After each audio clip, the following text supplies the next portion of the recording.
Welcome to Forward Theater's production of Airness. I'm Marcella Kearns, Artistic Associate with Forward, and I will be your guide to the play today. Opening week for this play has aligned with some, frankly, unsettling news. The Doomsday Clock, a representation of how close humans are to man-made global catastrophe, has been shifted to 90 seconds to midnight. By this estimate, it's the closest we have ever come to the end of the world, an end of our own making. Hard to hear. So, what do you do when, as one of the characters in our latest production says, the world refuses to be healed? When we're this close to the worst we've faced as a species? Maybe it's time, and I say this in all sincerity, for air guitar. Maybe it's time to acknowledge that fear and turn it inside out with a wink and a nod by playing Final Countdown by Europe. Maybe, like so many fans doing homage to Eddie Munson on the 80s inspired television show Stranger Things, you try your hand at Master of Puppets by Metallica to chase away the demons. Maybe you try to consider or channel what's better in us by surfing flat out genius Hendrix or anthem weaver Edge. Maybe you need to shred it like Van Halen. Air guitar. It's time to try. Guaranteed to make you feel better, or maybe, just maybe, more like your best self. And that can't help but heal the world. So says the international subculture of air guitarists who have been upending doom for decades. Right under our noses, they champion world peace and human connection through embracing their authentic selves, accepting others, and taking joy in music and no-holds-barred performance. The motto of the air guitar community is make air, not war. They say that if you're holding an air guitar, there's no way you can hold a gun. So, let's turn our fear and sadness inside out. Let's close the distance we feel to one another. It's time for some raw joy.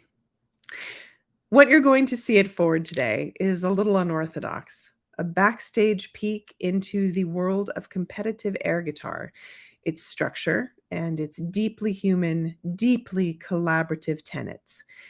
Welcome to a story about following your bliss, finding your people, and welcoming others, including them. Welcome to Airness by Chelsea Marcantel. First of all, why the play? Artistic director Jen Uphoff-Gray's single note when asked why Forward programmed this play in our season. Seeing this play, she said, would be a ton of fun. Advisory company member and former critic Mike Fisher saw it in Louisville and loved it, and other members of the advisory company just kept bringing it up. Ultimately, Jen made the determination that Airness was a really good pairing and a balance for our last production, Feeding Beatrice. In other words, to follow up digging into horror and systemic racism, a great illness in our society, we just did need a fun piece. Perhaps we needed something to do a bit of healing. One goal, by the way, this season at Forward has been to produce a slate of shows that feature different aspects of what we love about live theater. Each piece, Jen says, produces some intrinsic feeling that we can only get in live performance. In other words, from spectacle to new genres, from world premiere storytelling to design innovation, each had something best felt in a room together. Perhaps audiences just need to be able to appreciate a few, and perhaps they'll love a few. We hope it's transporting. It's celebrating, overall, what we missed during the pandemic. In Airness's case, the hunger that may be satisfied, I think, here is our appreciation of choreography and heart, virtuosity, and freedom in live performance. And the key to this play is a reminder that that virtuosity exists in every corner of society. So, to dig in a little deeper on that note, I'd like to consider and compare other performing subcultures in which both professionals and amateurs or hobbyists immerse themselves deeply in niche avenues for playing a character and participating in a story, most often for an audience. One example is the way that really American vaudeville survived the Renaissance Fair. This is a hugely lucrative entertainment with travelers who follow a circuit of fairs 10 months out of the year around the country to perform, or who, if they're not necessarily professional, it's not their full-time job, may join a guild or club of like-minded folks and really enjoy first-person interpretation of historical or fictional historical characters. Kin to fair performers are LARPers, or live action role players, or the decades old Society of Creative Anachronism, where participants build characters, backstories, hierarchies, and whole worlds. The more recent phenomenon of cosplayers, who dress up as characters from any kind of media, from books to games, take really great care in authentic reproduction of looks from their favorite stories and celebrate at conventions or gatherings of a particular fictional world's fandom. Gamers, like aficionados of the role-playing game Dungeons and Dragons, invented in Lake Geneva and first played in Wisconsin, by the way, craft and embody characters while they adventure with friends under the guidance of a dungeon master. These days, multiple podcasts or other media formats allow spectators to listen in or watch D&D adventures played live. Watch for a D&D element in a certain design in Airness, by the way. Historical reenactors, another category of all sorts, from military hobbyists to first-person interpreters at historical sites, have ended up as extras in any number of period films due to their dedication to research and authenticity, due fundamentally to their love of and immersion in a very narrow period of time or culture. So, how do these communities relate to the world of air guitar? Like other communities inspired by a common historical or cultural subject, air guitar is a scholarly, meticulous, deep dive pursuit. Air guitarists are first and foremost fans of music. They know bands, guitarists, songs, and fellow air guitarists in as much depth as a baseball fan knows the stats and styles of all her favorite players. They're not just fans, though. They're dedicated students of an art form and craft. As you'll hear tonight, they may have dozens of cuts of guitar licks and riffs at their fingertips to use in performance. Another thing, it's a really unique form of artistic expression. Air guitarists indeed hold invisible guitars and develop elaborate and entertaining personas to do so. Those personas are characters who may be anything from an alter ego or an embodiment of some kind of social commentary to an embodiment of a quality of or a version of a better self to whom the guitarist aspires. A common through line. These personas are all bigger than life. Imagine, if you will, whom you might encounter if you met the Marquis, Mom Jeans, Dirty Airy, Nordic Thunder, or Hot Mess. Real people competing as recently as 2022. Another thought, another comparison, the occupation sometimes gets raised eyebrows. Yep, while casual air guitars absolutely been featured in films like Risky Business with Tom Cruise's pantsless shredding and Wayne's World with Mike Myers and Dana Carvey's Party On excellent licks, the extent of the competition circuit may startle the newcomer. To the hesitant eye, the community may be labeled outliers, folks on the fringe. It's not an uncommon reaction to a community that dips into persona or playing pretend as a pastime. But there's more than meets the eye. Director Molly Rhode sums up an appreciation for the air guitar community so, I love, she says, how this play does honor to this group of people who know what they like and to make the time for it because it makes their lives better. so they prioritize it. It enhances their lives, and we all deserve that. About air guitar. The play Airness is structured as a newcomer's guide to the world of air guitar and kind of a hero's journey towards the ultimate goal of reaching the U.S. Air Guitar Championship. During the performance, you'll meet Nina, a musician who immerses herself in the air guitar community, and you'll learn a lot from the experts she meets inside. I don't want to spoil that for you, but we'll flesh out the world around the slice of it we'll see. First of all, is air guitar a sport?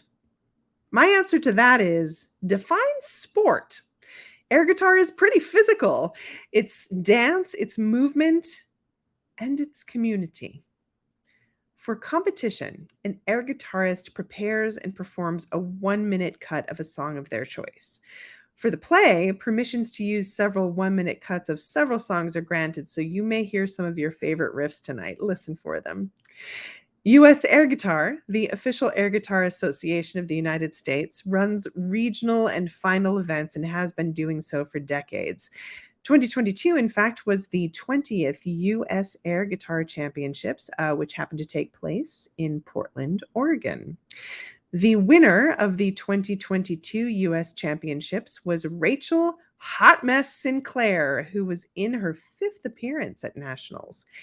Airness, incidentally, takes us on a journey of one season's road to the championships with regional competitions all along the way. I'd like to share with you a little bit about the World Championships, which we don't see within the play.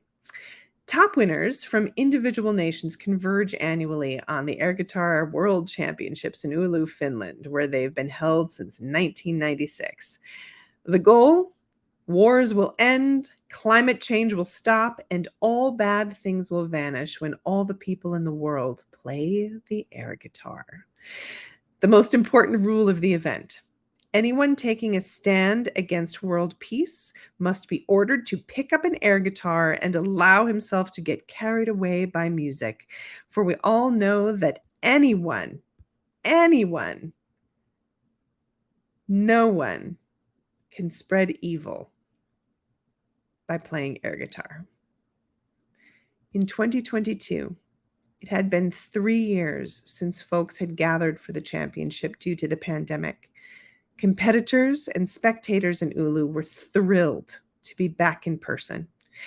The championships were hosted by former champion Justin Nordic Thunder Howard. My relationship to Oulu, in a nutshell, he said at the event, is that I am allowed to be Justin unapologetically. And I'm accepted as I am here by everyone I meet, and that is a gift. The way he began his hosting stint last August, I know he said to the crowd, we're all tired from bad news. So he and 18 finalists from all over the world brought celebration. A little bit about the schedule. The first day, of course, was orientation. Yep, there's going to be more of that, so buckle up. Second day, the night before the final competition, was the Dark Horse qualifying round. Air guitarists who traveled to Oulu had one last chance to score a Dark Horse spot among the finalists in the international championship. Those contestants would earn a spot in the final and have a little bit of time to prepare. Last day, of course, was the final. Some trivia from 2022's World Championships. 2022, first of all, featured the first ever national champion from a country in Africa, Slim from Kenya, who in an interview said, "The ideology of air guitar, the peace message, is a core message that resonates with everyone from Kenya." Slim's connection, to air guitar was really very connected to a global platform. He felt that it gives him the opportunity to amplify the message of peace to a wider audience. Longtime air guitarist Blaze Badaxe was also appearing at the competition. He has a history and the kind of perspective on it that the best competitors bring. He says, "I try to bring the best, to bring it every time." It's my curse, he says, of always being one of the first to perform. It's in the cards. No worries. I'm having a great time. That Axe has been playing air guitar since 1972 when he performed I Feel Fine, the Beatles song that had one of the first uses of feedback on a guitar. He didn't end up in the top slate of finalists, but appeared in a group number on the final competition night as an opener. Who won Worlds this year? French air guitarist Kirill Blumenkranz, otherwise known as Guitarantula for his long-limbed gothic creep. Congratulations. Next up, the 2023 season is just amping up. Oh, no pun intended. No pun intended. February 11th, the day before Airness closes at Ford, will be the first big U.S. competition this year, hosted at UC Irvine. So if you're interested, get to work on those personas. I'd like to share something with you about scoring. How are winners determined?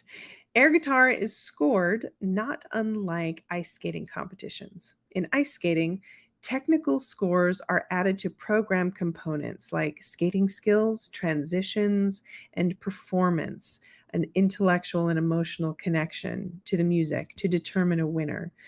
You'll hear about scoring categories for air guitar in the play, among them the elusive airness of the title.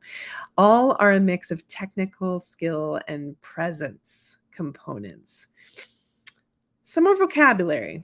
You may be an aficionado already, but just in case, here are a few terms which you might encounter on stage or off stage around a guitar or air guitar. First, and most importantly, face melting. The best definition of melting your face comes from the Urban Dictionary. Thank you, Urban Dictionary. This is the condition in which, due to an extreme exposure to an event of epic awesomeness, horror, or any other connection to more extreme ends of the spectrum of emotions, one loses all perception of space and time, including, but not limited to, a brief lapse in physical awareness. Such an emotional rush can even override pain, which in some cases may be the cause of the rush. Another term, shred. This is most simply put, virtuosic guitar soloing. In fact, virtuosic lead guitar soloing. Precision and speed are the keys here. Shredding as a technique was really accelerated in the 80s with record holders playing more than 100 notes a second.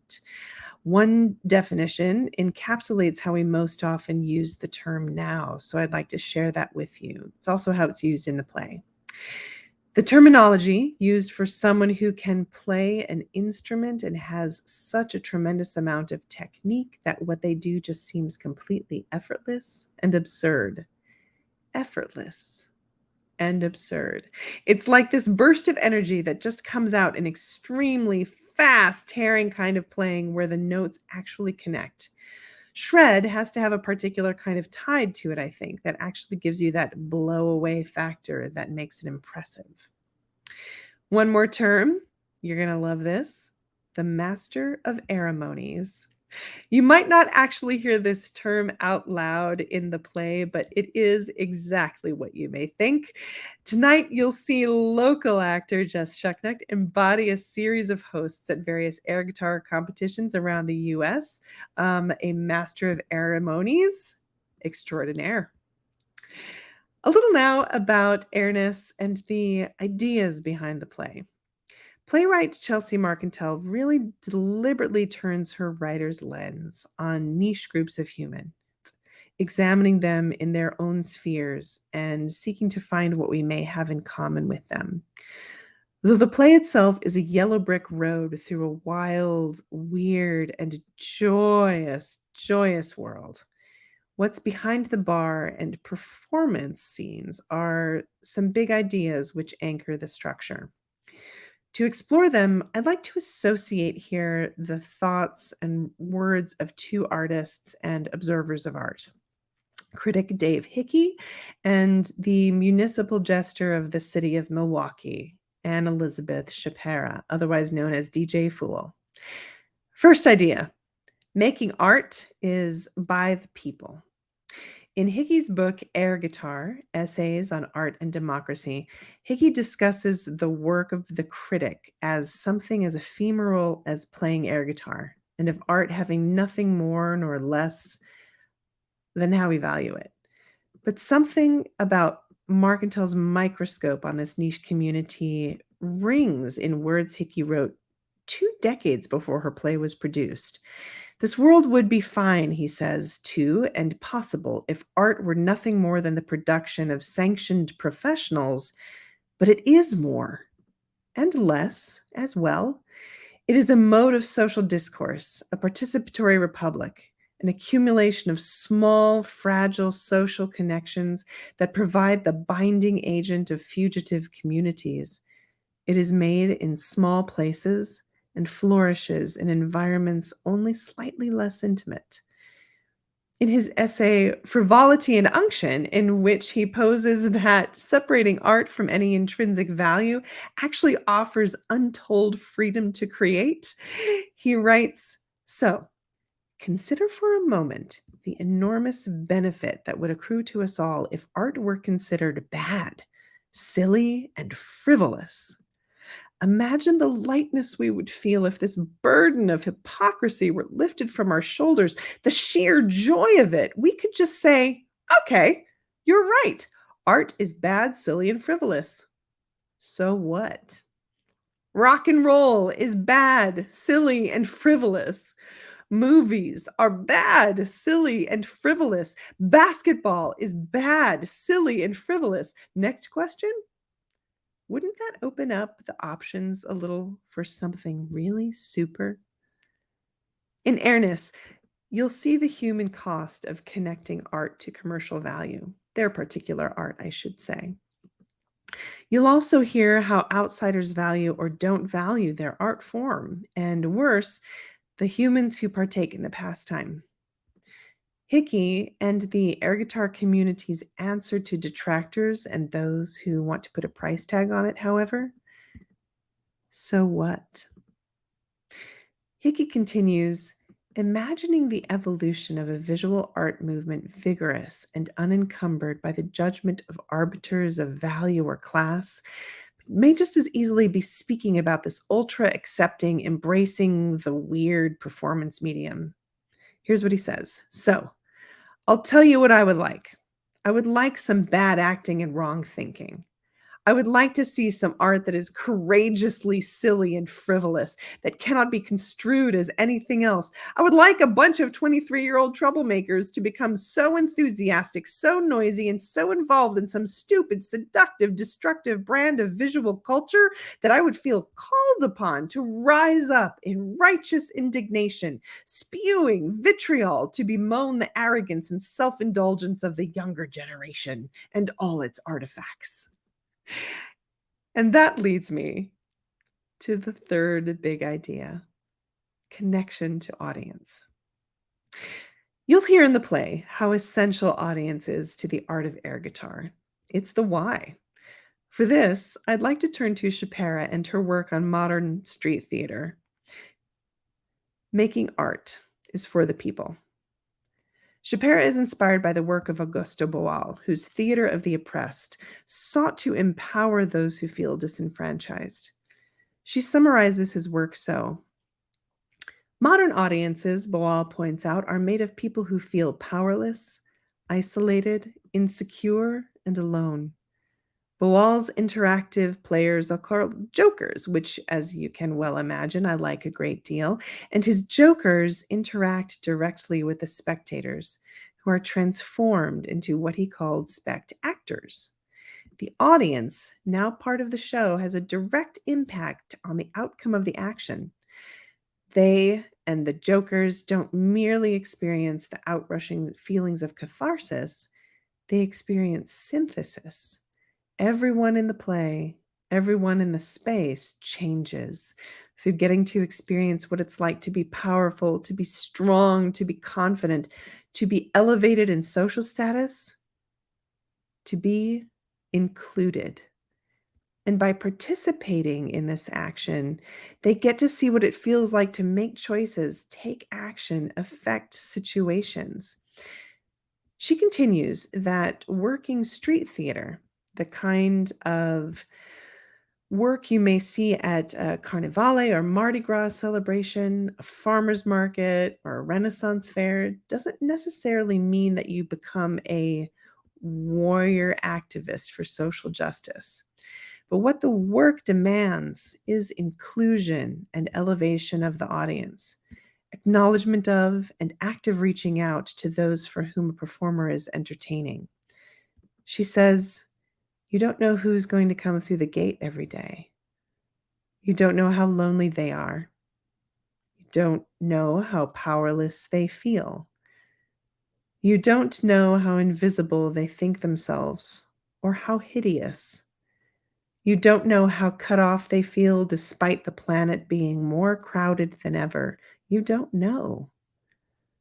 But by elevating and including the patron as the most important character in the critical, exciting present moment of your story, you're going to synthesize something together. You must love the audience, she says. You must. You'll also hear this from some characters in the play. If you cannot love the audience, she says, that's the one deal breaker. That's the sole obstacle to success. But you have the opportunity for joy if you include them. It's letting go. It's releasing separation, superiority, and difference. Elevate, include. Characters are people. History is made of people. The audience is also made of people. These are little tautologies that sound dumb, but their truths will slap you, she says. And in so doing, they will make you free. Your interaction will create change and it will blow your mind. Or perhaps, I would say, melt your face. A little bit about design before we go. An insight here from the designers themselves. Airness offers multiple puzzles for designers. The play takes place in bars in almost every region of the United States. Characters appear in both street clothes and persona or performance clothes. And of course, there are several featured solo and ensemble air guitar performances. How did the production team approach each? Today, I'd like to cover insights from our scenic and costume designers in particular. Scenic designer Neil Mills at first rehearsal spoke about how sweet, sincere, and invested each of the characters is. In his design, which builds their world, their safe space, he leans into the idea that one bar, as unique as it may be, may have the same scruffy, lived-in atmosphere that any other bar, any other place might. It's well-loved, it's familiar, it's scuzzy. So to that end, the changes we'll see to the bar area will occur really only on the outside of the scenic design in neon lights that illuminate city names. Hint here, take a good look at some of the other neon signs there. A few will directly reflect some of the characters. Neil also, of course, needed a truss for some rock and roll lighting. He also painted the downstage floor, wanted it to look like it felt sticky. That bar we all know, that space he shared at first rehearsal that's been there forever. Stickers, graffiti, character, with perhaps a mix, random items you'd find in a bar. Costume designer Shannon Heibler remarked at first rehearsal about how we don't get to do fun off-the-wall shows like this enough, and when we do, it's a gift. Prior to rehearsals beginning and fittings, she had individual conversations with each actor to collaborate on visions for their characters. The essences of their characters and their personas truly resonate with who they are and what they bring to the table. Each character, in fact, this is dictated by the playwright, represents one of the 6 pillars of air guitar. Anything from technical merit, really, to different components of stage presence and that elusive element of airness. To that end, her designs also try to synthesize those elements. A few examples here are characters. Shreddy Eddie has geekdom or nerddom in every element of his costume. You'll see a Han Solo-inspired piping on the side of his pants, a hand-painted picture of the main characters from Star Wars on the back of his jacket, hip-hop Run DMC glasses. Shannon shared the thinking behind nerd dressing at first rehearsal. We layer things in, she says, references in order to let people in. We find little ways to let people in if they see it in our clothes, and Eddie's a classic case. Golden Thunder straddles joy and dignity. He has surprises up his sleeve, so hint, hint. Check out his boots, by the way. About 30 hours of rhinestones and glue went into prepping those for the stage. A few more. Facebender is directly inspired by David Bowie's character from the film Labyrinth. And Cannibal Queen lives in precision, cold-blooded directness, power. D. Vicious, yes, there's also a pun in there, has his own swag. Now, this is an interesting thing. Shannon contacted U.S. Air Guitar in order to find out, what kind of swag they might have available. They don't make their own swag. They're not about it. But individual artists will create their own. So she decided, what would D. Vicious, as the champion, have created for his own swag? You'll actually see his logo on his t-shirt. So look closely when you see him in his street clothes. On a side note, this is kind of fun. Shannon said she had quite a few conversations, emails with lighting designer Greg Hofmann, most of which went so. Greg, will you murder me if I put this on stage?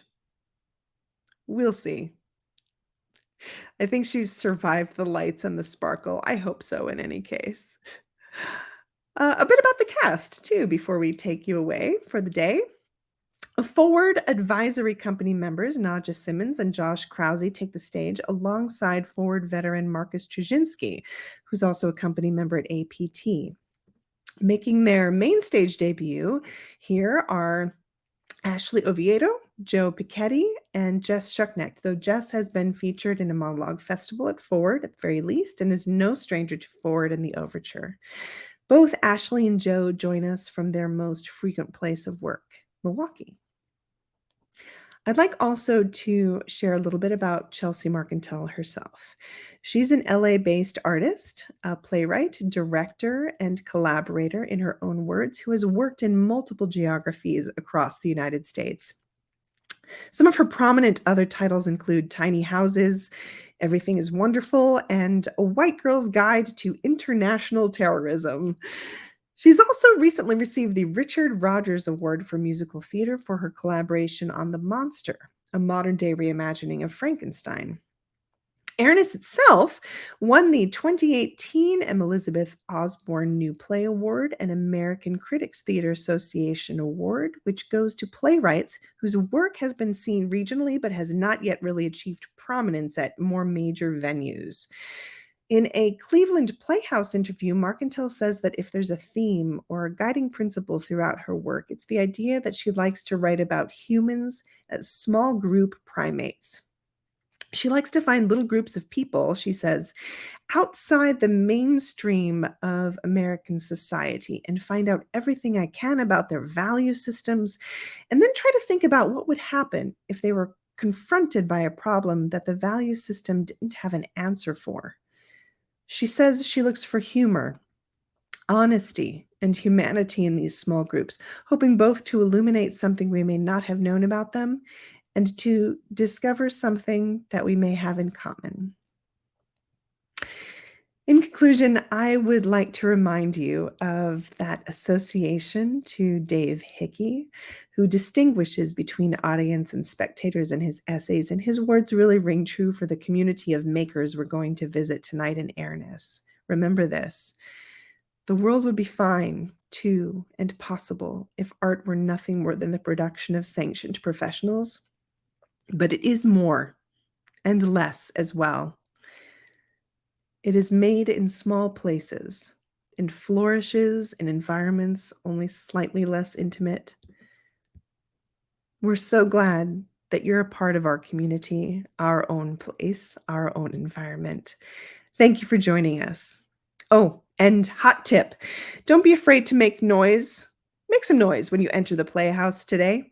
It's all about the audience, and as you'll see in neon on the set when you enter the theater, all we have is now. Enjoy.